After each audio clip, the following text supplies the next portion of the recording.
we are part of this big web of connection. We connected with our loved ones, with our friends, with our community, with the nature, right? With Mother Earth, with universe. So, and this connection, we can affirm this connection every day by doing small things. Sometimes we're doing it intentionally, sometimes we're not aware of it, but it actually can be very nourishing for us. So the examples of affirming those connections on physical level might be as simple as walking barefoot, maybe taking a shower in a mindful way and really allowing ourselves to soak in all senses. It also can involve composting, gardening, choosing to shop locally, supporting local farmers. And it also might be just cuddling with someone when we love, or playing with our pets, and really being present in those moments. And on emotional level, it can mean really paying attention to those stories that we tell ourselves about who we are and our place in the world. Though sometimes those stories, not sometimes, in many ways, those stories were created for us when we were growing up in our families. This is foundation of our attachment. But what we currently know about attachment is that we can actually adjust and change certain maladaptive patterns and stories. We can soften, corners and become more securely attached with the loved ones and world around us. And in many ways, this is what emotionally focused therapy and internal family system therapy doing. And this is why we chose to do this work, to help people to create safer places in their lives and feel more attuned to the world around them. Right. Yeah, that's so much of the spiritual path of that sense of belonging, because that's what often is what people come to see us for, as you're making that point, Lana, that they don't feel a sense of belonging either because of neurodiversity or the lack of what we used to call a dysfunctional attachment in family. So breaking that attachment, a break in the sense of community. And it's really big today in how divided our culture has become, our society has become as well. So yeah, so we need to the therapies that we utilize really help clients change their life. When they have that inner sense of connection, then they can, that's more of the spiritual path. And it really helps begin to balance the past, the present, and the future. Yes, absolutely. And as we're talking about balancing and finding this connection, maybe bridging, right? Bridging what happened in the past with the future that we want to have, not just allowing the past automatically define how it's going to look like in the future. This is maybe we can talk a little bit about self-care practices that help us to create this bridge. So for me, my first spiritual practice was Reiki. I was fortunate enough because I met Reiki master around probably about 24 years ago, long time ago. And so I became curious. And first I wanted really to learn how Reiki can really help maybe with minimizing symptoms of pain or discomfort. But I learned in my level 2 trainings that it's actually a spiritual practice. This is a practice where you're trying to change the way you think about the world, the way you think about yourself. It's encouraging you to meditate. It's helping you to give healing to yourself, because if you cannot really harmonize your own system, you cannot effectively help others, and only then support others and heal others. So in essence, Reiki is a spiritual practice, but it's also an energy healing. And it involves transmission of energy on a physical level when we're placing hands on another person's body, but there is also part of Reiki called distant healing. Interestingly enough, and we talked about this in our previous episode, that how logical mind sometimes fights back when we learning certain spiritual techniques, when we feel like we don't have a clear scientific explanation how those things work. And because my first degree, I was trained as an engineer originally, so I have like my logical part of brain is very strong. And what happened for me is that I really utilized, welcome, and accepted the part of Reiki that really helps me to heal myself, work with my own body, and directly, right, work with other people's bodies when they're present in front of me. But I some kind of like pushed aside and almost like forgot about distant healing Reiki practice. And when I was preparing for this conversation, I realized that it's just like it can be such a gift, and I really want to return back and start practicing it again, because distance Reiki healing can really work with the past, where we can send healing energy back to ourselves at the moment when maybe certain trauma happened. When we can, it also can help us to send this energy maybe to a person who is no longer around, who is deceased. And if we're thinking about this person and there is some incomplete, unfinished conversations that's still waiting for you to do something, we can also send Reiki energy forward into the future. Let's say we're waiting for a surgery and we want a smooth recovery. We can direct it into this place when recovery actually happens. So there is many beautiful application of this system. Yeah, thanks for sharing that. And that reminds me of some of the fact that that is kind of the basis in a way of IFS therapy, is expanding love. What is the self? It's love, it's compassion, it's curiosity, creativity, connection. And you're coming from the heart, sending love and energy, surrounding people with that intention of compassion.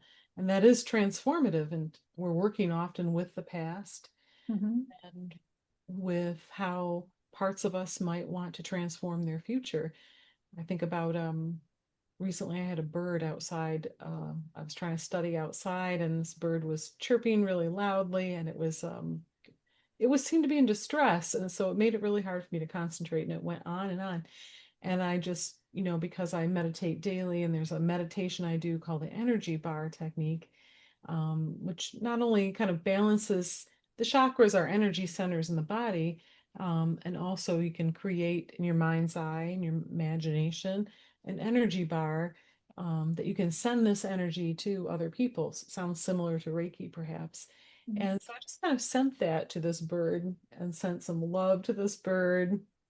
Um, and after a few minutes, there was more to it than I'm simplifying it, but after a few minutes, the bird gradually calmed down, and then went silent.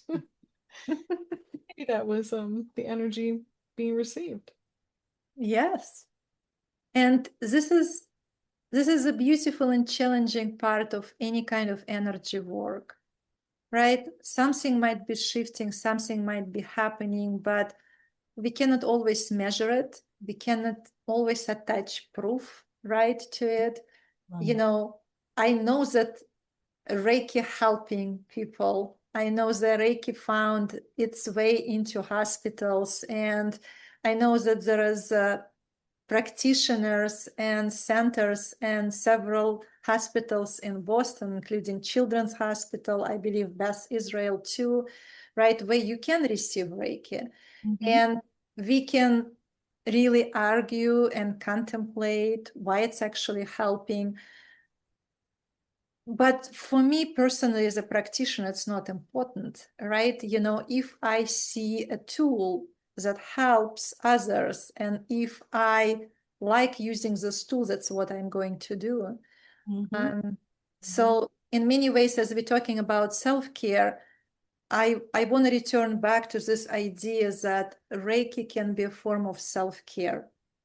You know, Reiki, just like I mentioned, it's a spiritual practice. And what I want to say, I maybe want to briefly share 5 Reiki principles. It's a certain mindset that you're trying to develop, and this mindset helps you to really retune with the energy force inside of you, and to create hopeful outlook and help you to feel your connection with the world around you. So the first Reiki principle sounds like this: just for today, do not anger, which actually means just for today, don't let anger to control you. And this part, just for today, is super important, because this is the moment we will live in. This is what's available to us, right? The past is in the past, future hasn't happened yet. But in this moment, we have a choice, right? If we connect with the anger, we don't want this to be our future. And in fact, we don't want to be guilty about anger, because it's an important emotion. It always tells us something. We need to be able to acknowledge it. We need to be able to recognize the cause of the anger. And then we need to be able to decide what we want to do with this energy, how we want to deal with it appropriately without causing harm to others. So really set your intentions for the day. exactly. Right. And it's also, it liberates us, right? So it tells us what to do, but if we can choose not to be trapped in this, then we can decide what would be outcome of this experience. So this is the first principle. And the second principle, just for today, don't worry. And it basically means just for today, don't allow your fears about your past or future to control you or exhaust you, drain your energy. And it's also a very good reminder, because everything is the lesson, right? If we experienced something difficult or traumatic in the past, or if we struggle to maybe connect with our future, there is those things informing us and shaping us and helping us to be who we are. And we also need to remember that future is unknown and full of surprises that can surprise us. And those challenges that we experience, they actually have the ability to make us stronger, more resourceful people. Yes. Yeah. We allow ourselves to go through it. Right. And so this is the second principle. Don't, just for today, don't worry. And the third principle, honor your parents, teachers, and elders. I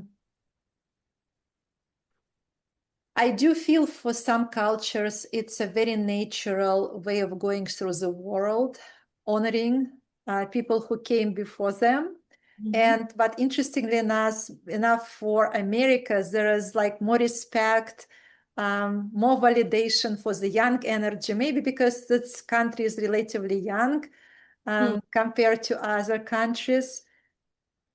And maybe for this reason, this is actually important for us, for people who live in this culture, to actually practice this specific way of thinking, because we are teachers and students of one another. We learn from each other, and we always stand on the shoulders of previous generations. We wouldn't be where we are without their wisdom, without their knowledge, without tools that they gave to us. And even if we had encounters maybe with some of our teachers or parents that were painful or hurtful, it's our responsibility to separate gifts that they gave to us from maybe the pain and confusion that they created. And if we can honor those gifts that we received while acknowledging maybe some pain that came from those relationships, it actually helps us to bring more light in our life and maybe leave certain things, certain aspects of this pain and hurt behind, and make the life of next generation a little bit lighter, a little bit easier. I find that can only happen, as I know you will agree with me, through that deeper work, through healing your inner child, inner children, because there are more than one, and healing those wounds from the past. Um, that's what ultimately can bring some level of inner peace and a bigger or larger perspective. I've had clients where their positive memories, their family, they were surprised to find any positive memories of their family because there didn't seem to be any because of all the trauma they had been through. It's quite, as you and I hear some very difficult stories from people. So, and we help them through them. So Right. yeah, you're talking about getting to that stage where you've healed some of that, and now, yeah, we might be able to have Yes. And look the at some. hard part that we cannot really separate ourselves from, there is always a line of connection, right? That, reminds us about where we came from. Mm-hmm. And if we cannot make peace and see the gifts that we received, if the pain blinds us, it's just like we cannot really fully express ourselves in the world, right? In many ways, we feel limited, we feel constrained. Right, because we're a victim of the past. Right, right, Mm. exactly. So, yeah, part of this is about spirituality, is about empowerment. Right, right. So there is two more principles, Reiki principles, and so the next one sounds like earning your living honestly, and it's about honoring the work you choose to do in this life and giving it meaning. Like it needs to be your own personal meaning. It needs to be a story why you're doing this type of work. It also means carry out your work as well as you can, because it helps you to respect yourself. And if you allowing yourself to do work that you like, it actually reminds you that you love and care about yourself. Mm-hmm. So it's important for us to acknowledge our needs, to ask ourselves what we really want to do in life. Mm-hmm. And it also empowers us and reminds us that we need to adjust to life transitions by evaluating values and priorities, and maybe preparing to make changes in our jobs or changing careers, whatever it takes to really allow ourselves to continue feeling this alignment with our values, with our needs. Yeah, yeah. And in a way, I think our own life story is an expression of this, right? We both career changers, and what we're doing right now is our calling, and Yeah. I really like that. I noticed it and made this change at some point in my life. Yes, me too. Me too. Yes. So, and the last principle is sounds like this: give thanks to every living thing. And it's a human nature for us, for humans, to take things for granted, especially good things. Mm-hmm. We all need to practice noticing good things, actions of others that, bring happiness or wonder or surprise into our life. Um, it, if we're able to do it, we actually experience universe as loving and caring, and Yeah. we also becoming more compassionate human beings because we look kindly on ourselves when we're making mistakes, and we also noticing that others, as they're going through their life paths, they also trying to grow, and they might be struggling, and we allowing this space for growth for them as well. Yeah. Well, so this is what I wanted to share about Reiki. I know it might be a lot, but for me it was such a defining system, and it's probably still is. It just became part of who I am, but it really helps me to connect past, present, and future when I'm thinking about my life. That's really beautiful. Yeah. Thank you for sharing that. Yeah, so Kim, I want to talk a little bit about gratitude. I just mentioned it. This is the last Reiki principle, but can you little bit maybe say how, what is your approach? What is your view on gratitude practices, and maybe what type of gratitude practices you using in your life? Hmm. Well, gratitude it's not just gratitude for, I don't believe it's just having gratitude like, oh, I'm grateful that I have, my basic needs met. I'm grateful that I have, food and shelter. And I mean, that does feel good. It does help begin to shift your perspective from negative thinking. And again, that's not easy to do you have until the parts of you that are producing the negative thinking have their needs met and feel that there is some hope and connection in this world. Um, but they're saying that, some of the things that I would do is kind of what I had mentioned earlier through the meditation, which gives me a sense of awe for the universe. So daily, kind of starting off with that awe. And being able to do, as you mentioned, Reiki or journaling, thinking about the fact that, feeling grateful that I get to help serve other people, help empower them in any way that I can on their, journey through life.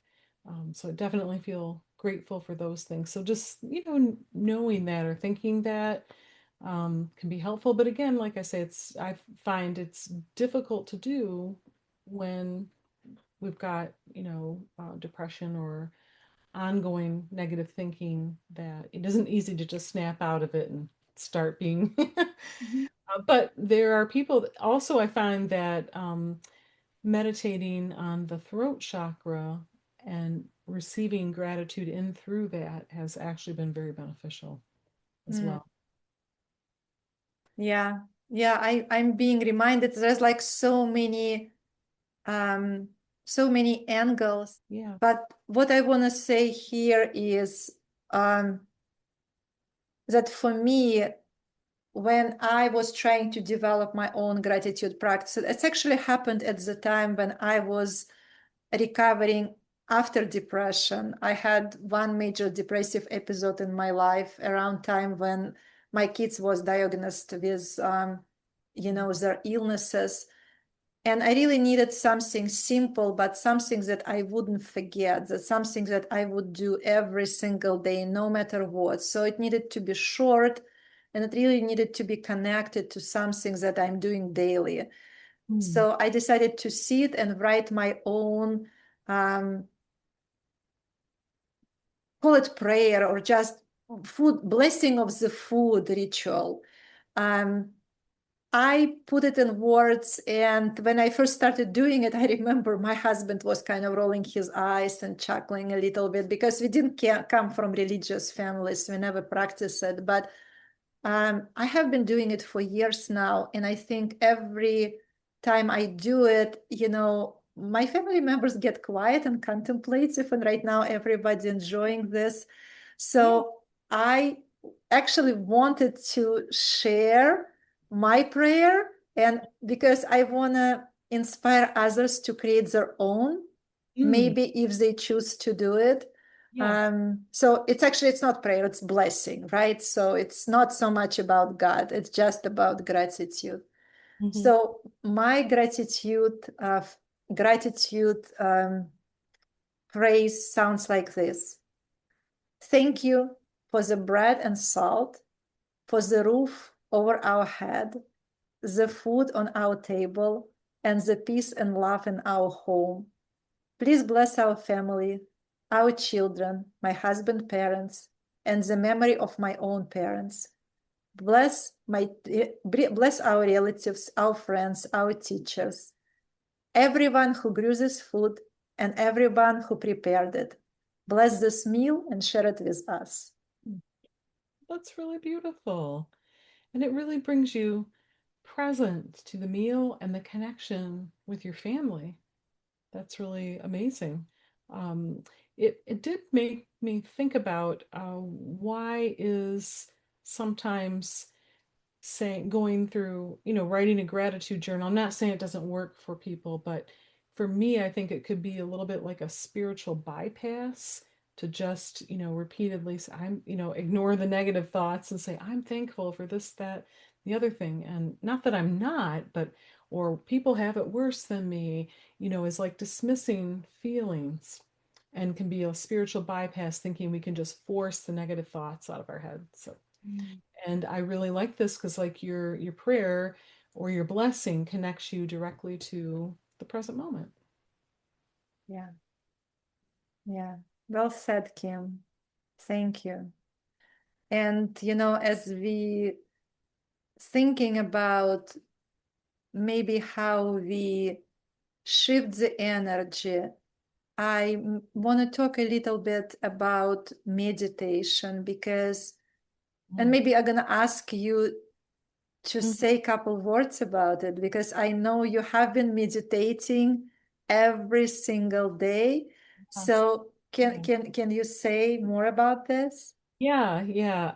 I took a class where we were taught some transcendental meditation. If you've heard of that, TM or transcendental meditation, I didn't even know this until recently, but I guess it's a real hot topic out in Hollywood. I don't pay much attention to Hollywood, so I didn't know that. But it has been a proven, I know it's an old, old practice. It's been a proven effective. And if you can do that for 14 to 20 minutes a day. I guess actually 14 minutes was the minimum that was proven to make a difference. So in this class, we were given a challenge to continue that practice and just to see what happens, almost like an experiment. Try it for 40 days. So I started because I wake up early, sometimes can't get back to sleep. So I just started, hey, I've got meditations that I've got my AirPods ready before I get out of bed. Or maybe I've gotten up out of bed and I come back to bed and I just do the meditation every day. And it's really been hundreds of peer-reviewed studies and scientific papers. As you know, I like to bring up research, so and shows that it really can reduce. It's the foundation of spiritual practice. It can reduce your stress, tension, anxiety, insomnia. Uh, Blood pressure gets lowered. Chance of heart attacks are reduced. But and a rejuvenation of brain cells Oh, used to know that brain cells rejuvenated and they can. And meditation, just like, therapy as well, like IFS therapy, has been shown to make changes in the brain, in the neuroplasticity of the brain. And what I love about meditation and the type that I do is, like I said, it brings me to an awe every morning because I trust it's developing or we're learning to listen to or pay attention to the right side of the brain, which brings you signs, symbols, images. It communicates in different ways to you. When you trust that, and then um, the journaling I might do right after that is just noticing what signs and symbols came to me in that meditation. And then I look those up, I just kind of Google them. I saw a dove. What does that mean? Or I was handed a white flower. And that means like spiritual initiation. I saw lotuses. When you look up these symbols, they have a really actually a special meaning for you, and you can feel energetic shifts in your body because now you're paying attention to that. Um, so I just find it magical, and it's part of the inner journey. Wow, it's really profound. And I do believe that, there is a lot of value in doing meditation regularly. And I know it requires dedication, it requires certain level of self-control. And I using meditation, but not as regularly as you, Kim. I using meditation practices that called cleansing meditation. And oftentimes I'm doing it in the end of the day, or I can also choose to do it like a short cleansing meditation uh, after a particularly difficult and emotional session.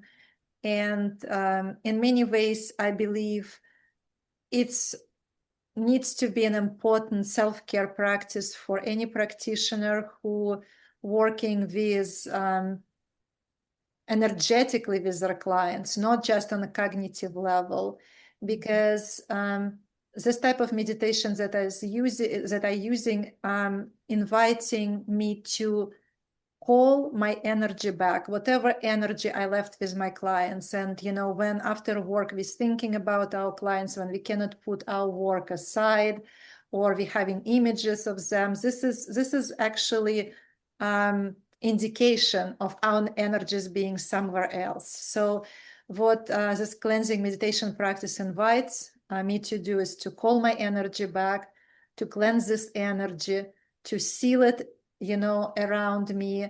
And every time I do it, it works like charm, really. Like I feel rejuvenated. And, you Mm-hmm. know, if anybody out there feels really emotionally tired after a long day of work, or finds themselves coming home and thinking about work interactions, especially people who are in helping professions, I Mm-hmm. encourage them to Google and maybe search some of the cleansing meditation techniques and try them. Highly encourage. It would work, I promise. Yes, yeah, yes. I do also a cleansing um, technique to it, just a short 10-minute meditation. Or if I don't have that kind of time, I do a very fast one. And that does involve clearing all of the chakras. And with that, I associate if you can sound is very important too. And if you can actually hum the sound or have instruments or some sort of, music, Mhm. that's very effective as well. And I have a couple of mantras that I'm saying, and this stuff might sound like woo woo to a lot of people, but it shifts the energy. You really just have to try it to see, does it work for you? And it does. And coming up with something that works for you um, is, I think, is really important, and then making that your routine. Yeah. And Kim, what you're saying about sound, it has like perfect, solid scientific foundation. I think everybody can agree that, we are vibrational beings. We have so much water in our system, right? I believe 70%, don't quote me Yes. on this, right? And the sound, it's actually a vibration in our environment, right? When we hear sound or different levels, there is parts in our bodies, there are our organs, that go in resonance. And we know when we're moving something, it releases whatever might be tension or or blocks we Mm, have in those parts of our bodies, they being released. So yeah. I tried sound bath experience several times, with those beautiful singing bowls. It's magical. Yeah. And humming, it's basically just creating, this sound bath experience inside yourself, the sound of om, right? When we're sitting with it, as it vibrating inside ourselves. So Yes. it's certainly like it's a wonderful, wonderful practice that helps you to reset things that Yes. maybe were out of sync, right? Yeah. Yes. And the middle E on the piano or in the note range of notes, middle E, being able to hum or sing a middle E or hear it on an instrument, Mhm. um, accesses the pituitary gland. You see, this is the science. Yes. Yeah, that's right. Yes, yes, absolutely. So, oof, we covered so much. Let's connect it all together, right? And I think what we're trying to say is when we practicing self-care in the present moment, we connecting our past with our future. We creating this bridge. And this is what we're trying to do for our clients, Mhm. right? Mhm. Absolutely. Yeah, these holistic therapies that we use, like IFS, is definitely about healing your past, becoming more present by expanding what we call self energy, and being more empowered to make a difference in your future. And EMDR also, same thing, you're healing your past. And we actually have some exercises in EMDR. We help people find it, part of the final process of it is to imagine your future. And you know from top athletes, when you imagine your exposure, or even treating OCD, right? That imaginal exposure is very effective. Yes, because for some parts of our brain, the whole concept of time doesn't exist, Yeah, right. right? So it's all happening here and now. And um, this is why it really helps us as therapists to really access something that happened long time ago and make it available for healing. So, Right. for example, in emotionally focused therapy, when I'm working with couples and, when one partner maybe remembers a conflict or situation from the past, the energy in the room's shifting, you know, partners become activated on some level. They're reliving this episode in the moment. So, and my goal as a therapist to enter into this moment with them, right, in this place, in this time, and to create this bridge and Mm. look for a meaning and rewrite the story. Because if we can really understand what's underneath this activation, this call for help, this call for connection, and maybe the fear that whatever pain, whatever hurt happened in the past, that you're gonna relive it again and again. So if we can break this cycle and actually provide help and provide love and hope, apply it to this place in the present moment, it's gonna shift future. It's gonna lay a foundation of new template. Right. Um, and I also see it played profoundly, this bridge between past and present. I also see it expressed profoundly in family constellations because when we representing someone or a concept in a constellation field, it doesn't really matter whether we're talking about future or whether we're talking about past. It just like we having energies available to us, we're having responses, we're having shifts, emotional shifts in our bodies. And if certain blocks, unprocessed feelings are being accessed and released, then it's automatically creates the space. Remember, Kim, how we talked about this? I don't know if our listeners remember it, but this, idea of space. When we want something new, we need to have a space for it, right? So when we're releasing emotional blocks, That's right. something new can grow in this Mhm. place. Sometimes it takes time. Yeah. It doesn't mean that we immediately able to create a new future just in the session where we're processing emotional trauma, but we're clearing the ground, we're preparing ground for something new to grow. Right. And it's very important part of the work that we're doing. Yeah, that's really well said.